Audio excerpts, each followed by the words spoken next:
खालसा वाहिगुरू जी की फतेह।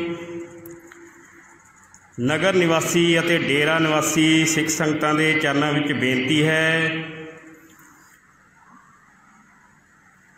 कि जिस तरह तुहानूं पता ही है कि अज पिंड मत्तेवाड़ा विखे अकाली दल सुखबीर बादल की रैली है। सो उस दे संबंध विच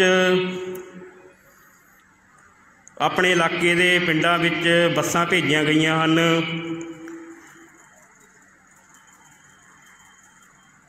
सो इत्थे एक गल होर कहनी चाहांगे कि पिछले दिनी तुहानूं पता ही है कि करनाल विच किसानां ते किद्दां अन्नेवाह लाठीचार्ज होया। सो आपां इत्थे दोष केवल मोदी नूं नहीं दे सकते, क्योंकि जो अपने 3 काले कानून पास होए ने इहदे विच अकाली दल कांग्रेस का बहुत बड़ा हत्थ है।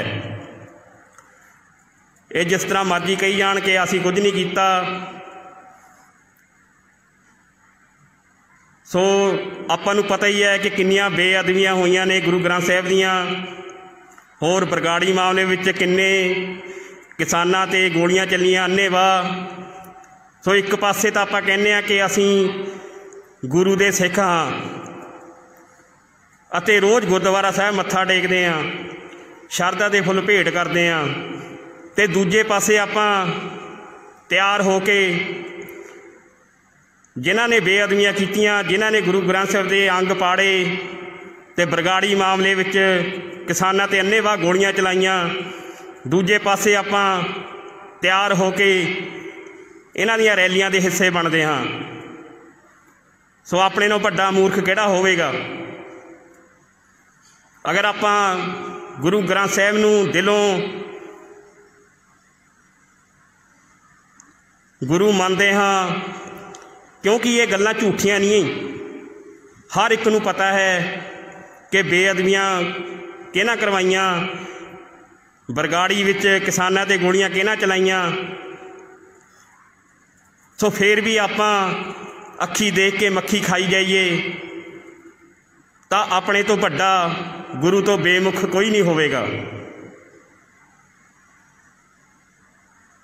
अपने नाल दा पिंड गौंसगढ़ है, बहुत वड्डी मिसाल कायम की इस पिंड ने। पूरी तरह बायकाट किया होया इन्हां लीडरां दा पिंड विच आना। एक पासे अपने पिंड ने, एक फोन आंदा नाल ही पहुँच जाने रैलियां दे विच। सो आपां पढ़े लिखे हाँ, अपने बच्चे पढ़े लिखे आ सारे, कुछ समझदारी करो, क्योंकि देखो अज दिन भी कोई छुट्टी नहीं है, ना ऐतवार आ। आपां रैलियां च जावांगे, अपनी दिहाड़ियां तोड़ांगे, तां तुसीं रैली ते जाओ कि तुहानूं जांदिआं नूं इन्हां ने 500 रुपये दे देना जां 1000 रुपया दे देना भी लो जी अज तुहाडी दिहाड़ी टुट्टी आ, 500 रुपये ले लो, आ 1000 रुपया ले लो। देना आपां नूं कुछ नहीं इन्हां नाल। सो किसान जथेबंदियां वालों कॉल आई सी कि इन्हां दीयां रैलियां दा पूरी तरह बायकाट किया जाए। सो बाकी तुसीं समझदार हो, अपनी सोच दे खुद मालक हो कि की करना तुसीं। इन्नियां क बेनतियां प्रवान। वाहिगुरू जी का खालसा वाहिगुरू जी का खालसा वाहिगुरू जी की फतेह। नगर निवासी अते डेरा निवासी सिख संगतां दे चरनां विच बेनती है कि जिस तरह तुहानूं पता ही है कि अज पिंड मत्तेवाड़ा विखे अकाली दल सुखबीर बादल की रैली है।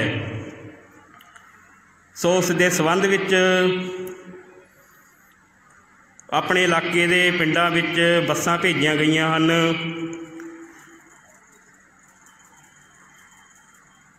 सो इत्थे एक गल होर कहनी चाहांगे कि पिछले दिनी तुहानूं पता ही है कि करनाल विच किसानां ते किद्दां अन्नेवाह लाठीचार्ज होया।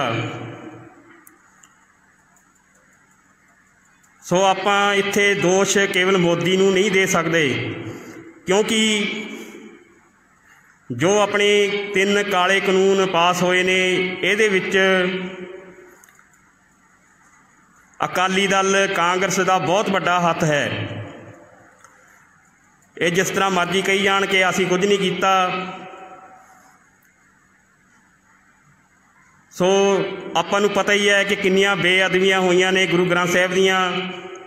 होर बरगाड़ी मामले विच किन्ने किसानां ते गोलियां चलियां अन्नेवाह। सो एक पासे तो आपां कहने कि असीं गुरु दे सिख हाँ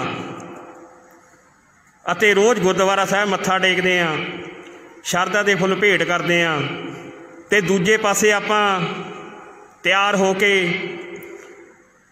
जिन्हां ने बेअदबियां कीतियां, जिन्हां ने गुरु ग्रंथ साहिब दे अंग पाड़े ते बरगाड़ी मामले विच किसानां ते अन्नेवाह गोलियां चलाईयां, दूजे पासे आपां तैयार हो के इन्हां दियां रैलियां दे हिस्से बनदे हाँ।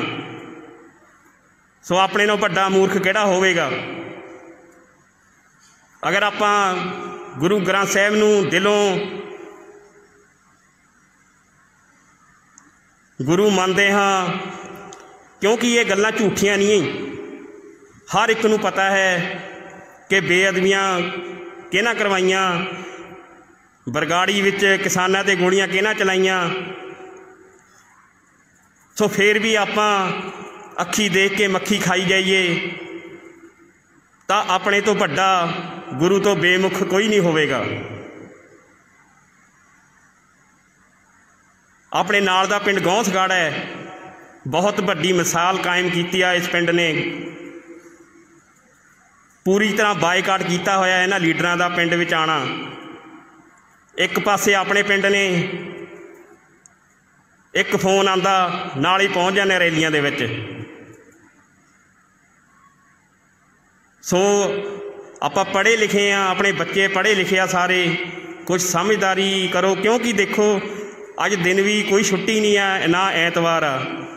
आपां रैलियां च जावांगे, अपनी दिहाड़ियां तोड़ांगे, तां तुसीं रैली ते जाओ कि तुहानूं जांदिआं नूं इन्हां ने 500 रुपये दे देना जां 1000 रुपया दे देना भी लो जी अज तुहाडी दिहाड़ी टुट्टी आ, 500 रुपये ले लो, आ 1000 रुपया ले लो। देना आपां नूं कुछ नहीं इन्हां नाल। सो किसान जथेबंदियां वालों कॉल आई सी कि इन्हां दीयां रैलियां दा पूरी तरह बायकाट किया जाए। सो बाकी तुसीं समझदार हो, अपनी सोच दे खुद